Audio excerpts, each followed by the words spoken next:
Super Falcons of Nigeria are out of the 2023 FIFA Women's World Cup ongoing in Australia and Canada. But, Australia and New Zealand. But of course, the girls gave their all. They lost 4-2 to England on penalties. And coincidentally, all the African teams in the round of 16 are facing their colonial masters. Of course, remember, South Africa lost 2-0 to the Netherlands on Sunday. Then today, Nigeria lost to England. And tomorrow, it will be the turn of Morocco to face France.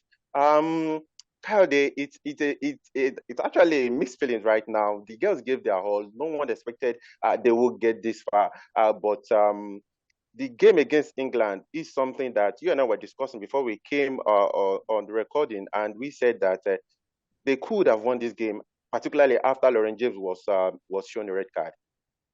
I think even before then, they could have won it, even with Lauren James on the pitch. You know, I was saying something. Actually, I said one of the greatest moments for me in this game, because going into the game, I figured out that Lauren James was going to be a key figure for England, because I've seen her play before the World Cup, and I've seen her 3 previous games in the group stages against Haiti, against Denmark, and then China, and I knew she was their star girl. She scores goals at will from outside the box, most of her goals. So, and she plays in this free role that you know that you cannot keep track of her for 90 minutes. But then I now discovered in the course of the game that Randy Waldrum had done his homework. He knew where the danger was going to come from, and he absolutely shut it down. Alimatu Ayinde today was up the charts for me. Before you say it, let me say she is my crush for the day. Number 4, right? Number 4, yeah, crush number 4. I'm keeping the record. Yeah, what she did against Lauren James, and as a matter of fact, the red card to James was not by accident. It was as a result of pent-up frustration. He couldn't get into the game at all for all of almost 90 minutes. So that, for me, showed that our girl could go, they are going out with their heads high. Nobody's going to take anything away from them, because let's put this in context, Femi. They played against England, who have been in the last 2 editions, they've been semi-finalists. They are only 20, they have won 26 and lost 1 of the last 27 games that they've played. So this is a formidable England team. They are the European champions too. So for our girls to match them toe-to-toe like this is what I've always been saying, Femi, that we have to leave this cage of African giants and go show it on the world stage that we are capable of mixing it with the big girls.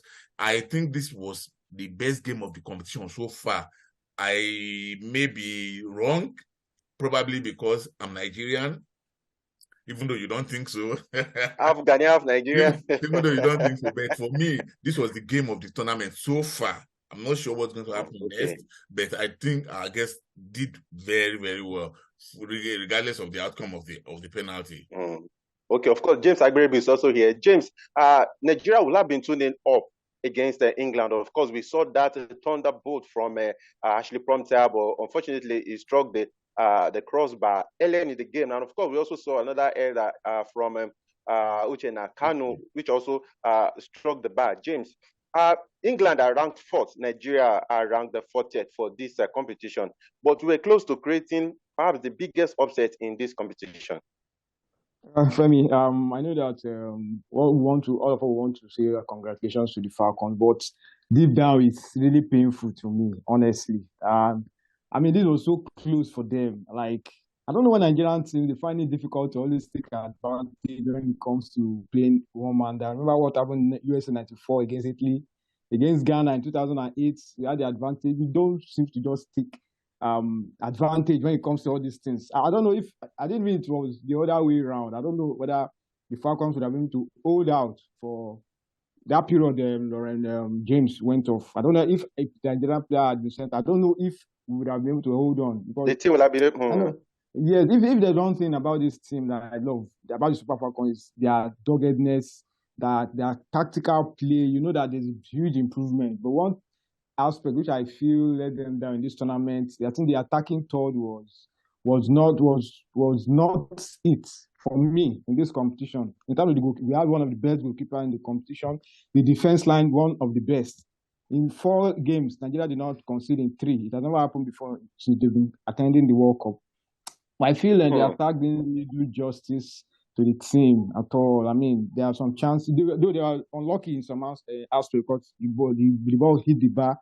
But I don't think they created enough chances because at 1 man down, I swear that I think they started going route 1, and playing route 1. I mean, it's 50-50 where you go route 1, But I mean, they kept. I mean, I said they should have kept the ball a bit more, make the English players work hard, push them back. But I think at some point it now became as if it was 50-50, like it was anybody's game, So for me, they've done well, really, really well in this tournament. This is one of the teams of the tournament. But it's so unfortunate that they got to the round of 16 and they just couldn't go forward. I mean, it's painful to me. To me, this is their best performance at the World Cup since they started attending 1991. Fine people will say the 1999 squad got to the quarterfinals. But in terms of overall performance, I think this is the best performance of Super Falcons squad at the World Cup. Okay, Kayode, let's look at what we didn't do right. Would you say, like James said, the final third, would you say that let us down in this game, or we didn't create enough chances? And particularly when, just at the time, I was screaming that Waldrum should bring on Oshoala. We saw that change for Onumonu. But Oshoala, perhaps it was still the injury she's been nursing in the competition. She didn't make her presence count, actually. Well, we could just sit down and start talking about what could have been, but the fact is, what is done is done. But to answer your question, the first thing I think we didn't do too well, I'm not going to say we didn't do right, was the fact that we didn't score too many goals in this competition. Just 3 goals in 4 games is not a good enough return. You needed, and that could be attributable to the fact that whether people like it or not, the truth is Oshoala was not at her physical best in this competition. She was injured all through. As a matter of fact, after each game, they have to use ice pack on her thighs in order to keep the pains down, to keep the leg from swelling up. Most people don't see this. What they want is the 90 minutes on the pitch, and when you don't give what they want, they don't know that what happens off the pitch is is as important as what you do on the pitch, if not much more important. So that's the first thing. We didn't score too many goals. Number 2, I think in this game, we should have seen Oparanozie earlier than we did. We could have brought her on earlier than we did. I guess how many times did she even touch the ball? 3 times. Yeah. Before the shootout, Yeah, before the shootout. And to now ask her to just go and take the first shot, I want to believe that failure to convert that penalty rubbed off one way or the other on the person who played behind her. That's Alozie, who played behind her. So for me, I think Oparanozie should have come in earlier than that. That's number 2. Number 3, we are not, like James said, we are not very adept in taking chances.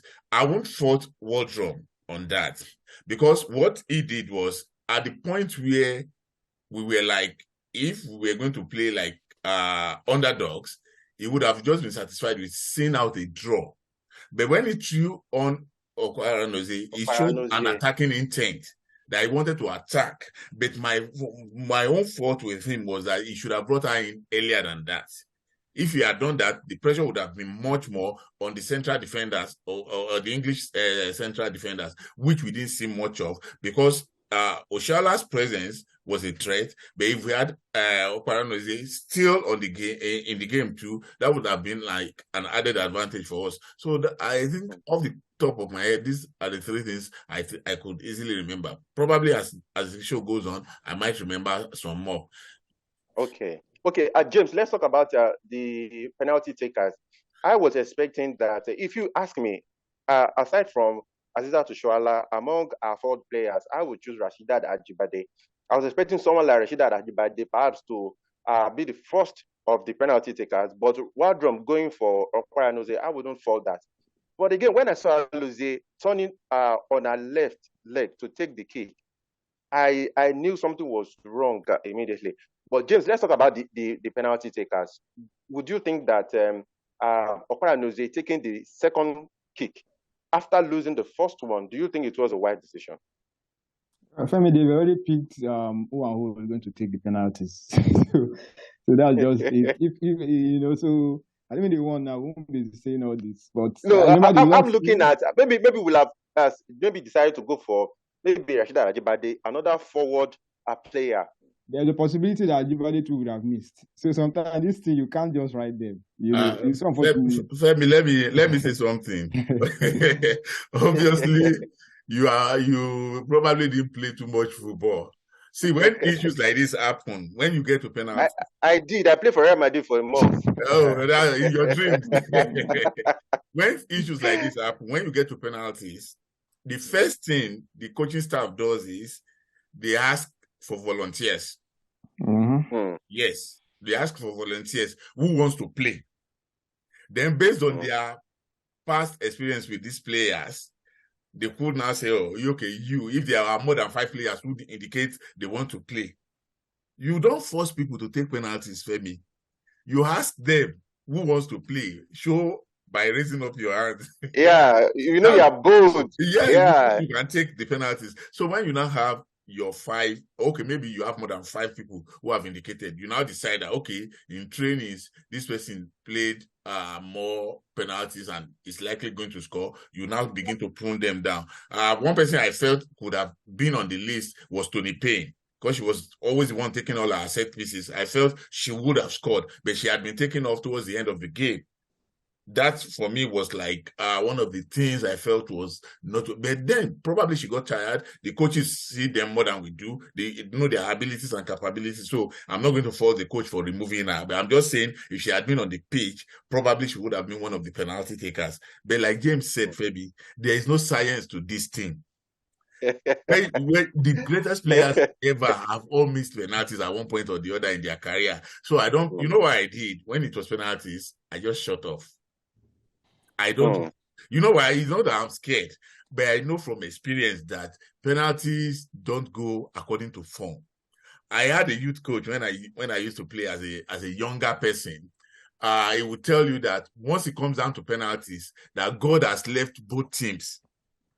That's what he would say. He would say God has left both teams once it comes to penalty. So whatever you did in the course of 90 minutes and 30 extra minutes will not matter. Whether you play 10 men or 9 men till the end of the game will not matter. By the time you get to penalties, everybody will be equal. It's anybody's game. It's anybody's game. So whenever somebody loses on penalties, it might be painful. Like we are all, it's natural to be pained that we lost on penalties. Why not then? But then there's no science to it. Anybody can lose. Okay. Of course, while I was playing my playing career, I never. Oh, let me spare us, please. I need to put that. I beg you. You said great players. Of course, I was a great player during my playing days. And James, you always manage to lose penalties. Okay, James. If you're going to give these girls their flowers, I think we also need to do same to around the Waldrum. He has absolutely turned this team around. And let's talk about what the future will hold now. Do you think he should continue with the team? Even if he says he doesn't want to, do you think he should be persuaded to continue with this team, Jane? With the NFF that I know, I don't think they will want him to stick around. Not with what he said. Back and forth, the jive and all that before the competition. But personally, for me, I think he should still stick around. I think there's a bond. There's a kind of a chemistry between him and these players. I mean, there's this thing about them. I mean, it's as if they are playing for the coach. I mean, you know that he has done a lot of work in this team. When they played at the WAFCON, we were all over the coach, like, what kind of coach is this? But they have proven that he is a tactically sound coach. I mean, it shows in all the games that they played. I mean, you know that this is a well-drilled team. I mean, when going into the game, you all had in mind that the Falcons would go as underdogs. But, I mean, for a player like Lauren James to be so shut out in the game that she was so frustrated I mean, it just goes to show that this team really held their own. But it's so unfortunate that it had to be decided on penalty. So for me, like I said, personally, I want the coach to stick around. It's not if I mean, because if at the end of the day it goes, you know that the NFF will want to bring in somebody that they can control. And I mean, no apologies. I'm telling you, Femi, I don't have confidence in any Nigerian coach for now handling the Super Falcons. I've seen enough of them that when it comes to reading the game properly, I mean, they've always been found wanted. We watched the Under-20 World Cup, Women's World Cup, the Under-17. There were so many lapses. I mean, when they come up against tactically sound team, they just collapse. That teams will have gone further if they had done those things. Exactly. But so for me, like I said, I want Waldrum to continue with the team. We have seen enough improvement. I mean, the Olympic qualifiers is around the corner. So we're bringing in another coach, especially a local coach. Like, we're going to start all over again. And we're going to go back like 5 years backward. I'm telling you. So I just hope that whatever issues, they'll be able to settle it. But like I said, the NFL I think let's be honest, guys. There has been so much bad blood between the NFF and Waldrum. And I tell you, continue, right? the vindictive nature of human beings, most of them, many of them were secretly praying for him to fail. Yeah, exactly. There's no doubt about that. The further he goes, the more he rubs their faces in the mud. Let's be honest with ourselves, guys. So they were praying. They never wanted him to even get out of the group. That's why they gave him all sorts of derogatory names, Nuga coach, blabbermouth, loudmouth, whatever, because they even said going to the World Cup was his highest achievement, as if they were doing him a favor. What we have seen in this team, Femi, and one thing that is very, very instructive that I want us not to lose sight of is that this team, in all their 4 games, one of the things I always look out for and I make a mental note of is the fact that they always keep their shape. They always keep that's the hallmark of a team that is properly drilled, well coached. No matter what, they never fall apart. In the game against Canada, in the game against Australia. Even when they went behind against Australia, they kept their shape. They equalized. They went ahead. Australia equalized. They kept their shape until they got the winning goal. In their last game, they kept their shape. In the last game against Ireland, and even today against England. I see this was not just against any team. I was telling somebody before the game, one of my guys that we used to exchange ideas. I said, you know what?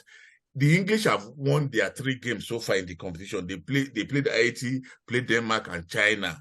They have not played Nigeria. So I would not say they are better than they are as good as the results portrayed until they play Nigeria. And I tell you, the English girls will go to their hotel rooms today. They will know they have gone through hellfire because of what the girls. No, let's be honest. Because of what we showed them, and we have even done collateral damage to them that they will not have Lauren James available for their next games or their next 2 games. So that, for me, is a small victory. Whatever it is a small victory. So let's not forget that it is all down to Waldrum that this team has had this kind of coaching. Like James said again, let me repeat, we have always had problems with our teams, not because we don't have talents, but because we have a coaching problem, not a player problem. Now we have this, but let's be realistic. Waldrum, I'm not sure he's even coming back to Nigeria with this team. I'm not sure. If he comes, he's just coming to pack his things to leave because there has been too much. There's no way you cannot work with that kind of toxic employer. I won't do that, Femi. And I'm sure you also do that. Any employer that does not have confidence in you, in your ability, why would you stick your neck out to work with them? Going to be paid. I don't even think Waldrum will return tonight because he has no property here. He just comes from the US and of course comes to Nigeria. That's the point. I remember, in the bad blood between Waldrum and the NFF, one of the things that disgusting thing I would say that NFF communications director, I wouldn't mention his name, said about Waldrum was that he's the worst coach to have coached the Super Falcons. And I think that just like how they said, Waldrum has really rubbed it on their faces because he has proven that he's not the worst coach. And as a matter of fact, during the game, the commentator said at the time, England they faced 12 direct attempts from Nigeria. And the commentator said it's the most that Sabrina Wegman, the coach of the English national, has faced. Yeah. Remember she won a major trophy with Holland before going to England. That is to tell you how much work Randy Waldrum has done with this team. Yeah. Yeah, so we'll wait to see what will happen between Waldrum and of course the NFF. But I don't know. I don't know. I just hope that there'll be truth somehow, some way. But Kayode doesn't see that happening. Okay, so like I said, the South Africa lost 2-0 to Netherlands yesterday. Unfortunately, just one African team is left in the competition. So we hope that perhaps Morocco will be able to do another fairy tale like their men did at the 2024 World Cup in Qatar. Guys, let's go to Ghana now. Now, the Sport Authority in Ghana have closed the Bayara Stadium for Black Stars game against Central African Republic on September 7th. And after then, that's when we're having the Federation's election in Ghana, because Dr. Kotokra was still facing a lot of backlash from people right there. But let's talk about that game. I looked at, I did some research about how the Black Stars are fed before now, and I realized that one of the major problems that the Black Stars have had in the qualifier so far is goals. Kayode, James, I've been talking about Naki Williams not living up to that expectation. What do you think Chris Hughton should do at this time? Because this is a problem that is staring him in the face. I mean, this issue of goal scoring about the Black Stars is not something that is not a recent issue. If you check out all the World Cup appearances that Black Stars made right from 2006, if you check all the game they scored their most goals, it wasn't more than 2 goals, if I'm not mistaken, in a match. I mean, when they defeated the Czech Republic, it was 2-0. They beat USA 2-1. In 2010, which was their best ever World Cup, the highest they scored was a 2-1 win against USC, 2-2 in 2014 again. So even in the last World Cup, they lost 3-2 to what's it called? Okay, they defeated Korea 3-2. 3-2. I think that's the highest they've gone. So one thing I've observed about Black Stars, I've been watching them, they don't seem to have that clinical striker apart from Asamoah Gyan. What they do is it's like the striker just come once in a while, and that striker will be there for a long time. Then before another player will now come, and just like the last world-class striker they had was Asamoah Gyan. For now, they don't have anybody. That's one thing about the Ghanaian. When it comes to defenders, comes to wingers, midfielders, I mean, they have them in abundance, but they are not always blessed with strikers. So, Inaki Williams, when you watch him play in Athletic Bilbao, it's not their pinpoint man. I think he played more from the wing. So, if they are relying on him for the goals, I mean, they still have a lot of work to do. Thank God, somebody like Kudus can still contribute goals. And so, hopefully, I think they still have to continue to search, because I mean, 6 goals in 5 games. That's not a very good return, especially when you're going into the AFCON, that if they eventually qualify. I mean, you need to be scoring goals. I mean, goals win you games, So I think he has his work cut out, but like I said, it's not his doing. This is something that's been part of the Black Stars. I've been following them. That's what I've observed, Okay, Kayode, do you agree with James that it is more like an historical thing that Ghana are not known with quality top class strikers? He's giving an example, and I remember James has particularly been saying this. But if that is the case, I think Chris Hughton, one of his jobs is to look for wherever that player is, who is Ghanaian, a top 9, to bring. We have this guy in the MLS who recently won the Player of the Week in the MLS. Now we have Daniel Afrique. We have a couple of them. It is his job to look for a top striker if that is the problem in the team, because 6 goals in 5 matches, Kayode, 6 goals. Even Mauritania have scored 8 goals. It is something that is worrisome. What do you think Chris Hughton should do at this time? Because excuses will not be tenable. Unfortunately, this is international football, not club football, where you could just decide, we have a goal scoring problem, we have a striker problem. You go out and look for who is the hottest striker in club football. You go out and you buy them. No, you have to make do with what you have. Yeah, Ghana, the Black Stars they are not historically a high scoring team, but they have had very, very good strikers in the past. When they had all the Abdulrazak, all the Mohamed Polo, the Anthony Yeboah, Principal Opokwinti, all of them, were very, very good strikers. But if you check their goals return for the national team, it is not like very, very impressive. The only departure from that long line will be Asamoah Gyan. But then you cannot have Asamoah Gyan forever. He's done, his time is left. Now, you guys chase him out of the Black Stars. Yeah, you have to look for somebody else. And like I said at the beginning, you can't just go out and buy a striker. You have to look at what you have. Possibly, you just need to retweak your team to give the strikers a chance of scoring goals. Because when you create chances, it makes it easy to score goals.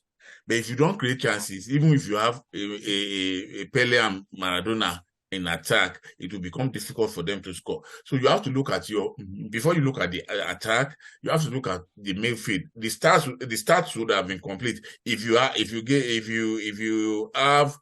the number of goal scoring chances that they create in each game.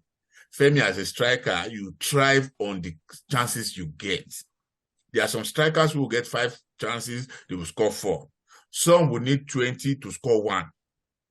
So you have to make sure that your team is creating chances. Like I always tell you, if you say a team is not, they are not converting their chances, I'll tell you that, yeah, they may not be converting their chances, but one thing they are doing right is they are creating chances in the first place. But if you are not creating, you cannot score. You cannot score from nothing. You have to create it. So the first thing you have to look at is how many chances are being created. That goes to you will now have to look at the transition between the defense and the midfield and how the midfield is able to link up with the attack. That will give him a fair idea of what needs to be done. It is possible it is still the same players. You may not need to go out there to look for anybody. That's one. Secondly, let me correct this impression.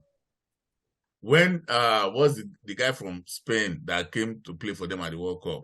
You just mentioned this. Inaki Williams. Inaki Williams is not prolific for goal scoring. So why do you want him to come to Ghana and all of a sudden you want him to come and be scoring 10 goals in a game? What he brings to the team is massive. No doubt about that, but not the actual goal scoring. So that's where you could use his strength, his pace, and everything to create goals for your strikers. But if we expect him to come and be scoring 4 or 5 goals for us, it will not happen. How many goals does he score for Athletic in a season? As many games as he plays, how many goals does he score? So that's where you have to look at it. We shouldn't get things wrong, Femi. So for me, I think you have to rejig the team from the defense. When the defense is able to transition well to the midfield, do you have the kind of defenders, and I know Salisu is not one of them, that will kick the ball out instead of playing it out of defense? Once you're able to do that, you have players, ball-playing defenders who are able to do that. Then you have midfielders who are confident on the ball too. They will create chances for the attackers to score. That's where we should be looking at. Guys, let's talk about something very disturbing that I ran across over the weekend. A former great Olympics legend, George Alassane. He played for the Black Stars. I don't know, Kyrie, whether you're familiar with his name. His name is George Alassane. Yeah. He won 2 AFCONs for the Black Stars in 1978 and 1982. And he said he regretted that he ever did anything for Ghana because he said they were lied to things that they were promised. This is 2023, guys. In 1978 and 1982, none of those things were fulfilled. And it is very saddening. James, I'd like you to start with that quickly. Well, very, very sad. And luckily for the Super Eagles, the squad of 1994, after the promise they made, after winning the AFCON, luckily they got the house reward. So sometimes I don't know whether it has to do with the government in power or I don't know, because I mean I know that when you do well for your country, we expect that you should be rewarded, But it's unfortunate that he has come out to complain that after what himself and his teammates did, I don't know for the other teammates, maybe he's just speaking for himself, So I mean, it goes to show that maybe he's going through a lot. And we've seen a lot of players like that too, after doing so well for the country. And at the end of the day, nothing. I don't know if back then, I think, did they say they were promised rewards? Is that what he said? Yeah, particularly, I'll read some of his quotes. He said, I won AFCON twice in 1978 and 1982. He said 1972, we were promised houses by the late President Jerry John Rawlings, but it never came to pass. Same happened in 1982. We were lied to again. He said when we left his residence after presenting the trophy to him, what most of the players said is gradually manifesting. They said we will see how Ghana will win the AFCON trophy again. This is more like, I don't want to say a curse. Some persons playing a curse. Yeah, that was what he said. He said in an interview with Dankwaku Television. James. Like what I said, the government back then, sometimes the government, what they do is they say, okay, it was not during their time that this promise was made. Like if I thought they're going to do it, maybe they just decide to, So the government that made the promise, they are no more in power, and it will be a good thing if they are rewarded, but you cannot force them to give you the reward. I mean, so it's unfortunate. Kayode, let's like we say in Nigeria parlance, let's use the eyes of the eye to look at this thing very well. You understand what I'm saying? This could be some form of cause. They said we will see how Ghana will win the AFCON trophy again. They said that out of pain, and even the Libyans offered us huge cash so they can beat us to the trophy, but we declined and showed patriotism to win the trophy, but we were never given anything on our return. They said we will see how Ghana will win the AFCON trophy again. Kayode, this is beyond me. Sometimes it could be a cause, especially if you're the superstitious kind of person. You could look at 1992 and 2010 in Angola, when they came so close to winning the title, but they lost it on penalties, I guess. So, but then you also look at it from the point of view that, why are we this way? Why are we incapable of making promises and keeping those promises? I am friends with a number of players from the Flying Eagles of 1989, the Damen Miracle team, who did excellently well for Africa and Nigeria at the time. They were on return to Nigeria. They were promised. They were actually given stocks and bonds of high net worth companies valued at 75,000 naira in 1989. Femi. Wow. Today, as I speak, none of them has an idea who is holding those stocks and bonds. Not one of them that I've spoken with knows where those are. And there have been a lot of people, like James said, the 94 set, we're lucky that they are still in the public consciousness.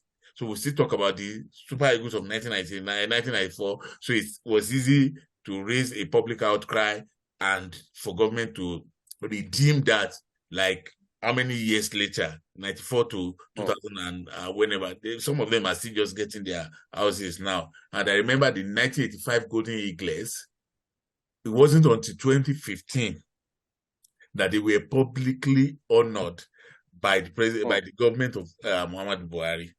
That's a 30-year gap. Femi, we can't continue like this. Fine, we can say these players play, they earn bonuses and allowances, but if you promise them anything, give them. So this Baba that is talking now, because he's a Baba, what do you think he will be thinking when he sees his children or grandchildren wanting to represent Ghana? What do you think he will be thinking? So when players hold the federation to ransom that we must collect our bonuses, we must collect our allowances before we play, some of us back and say they are unpatriotic. But in their own moments of need, there's nobody there for them.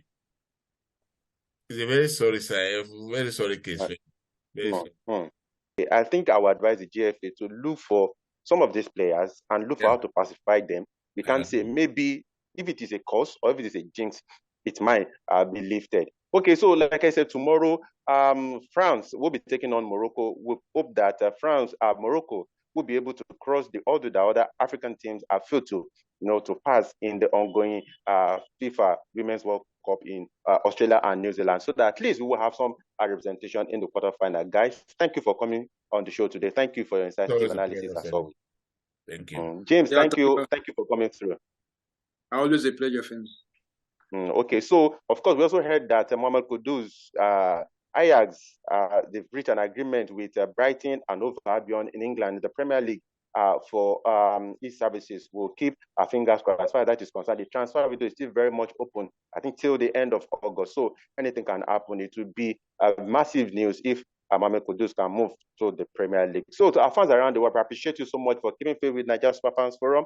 Thank you so much. We appreciate. If you do not get a video as soon as they drop, please click on that notification button. Whatever you feel, things that you think we can do to improve, please drop it in the comment section. We'll see you all later in the week. Bye for now.